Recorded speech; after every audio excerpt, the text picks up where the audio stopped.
สบายดีทุกคนนี่พบดอกไม้ป่าคือเก่าเด้อพี่น้องเด้อบ่ฮู้ว่าดอกไม้หยังนี่กำลังออกซอเลยพี่น้องงามงามเนาะออกดอกซอเดียวกลางกอเลยเด้อพี่น้องเด้อบ่ฮู้ว่าดอกหยังเนาะแต่ว่าใครเคยเห็นเนี่ยบอกแหน่เด้อคอมเมนต์บอกแหน่ว่าแม่นกกพิสังเนาะ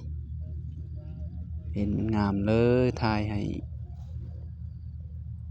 พี่ๆได้เบิ่งนำเนาะดอกกำลังงามเลยพี่น้องกำลังจูบออกมาเนาะกลิ่นหอมเด้อพี่น้องเด้อสีหอมๆเนาะบ่ฮู้ว่าดอกหยังเนาะคือได้ยินตาม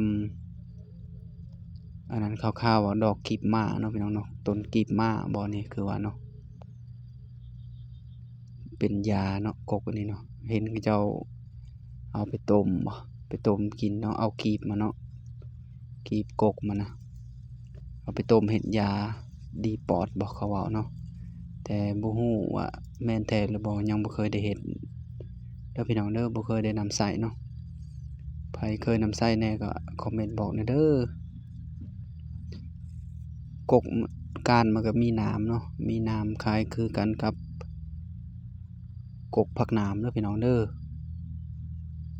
บ่ฮู้ว่าขอบเขตอื่นเอิ้นว่า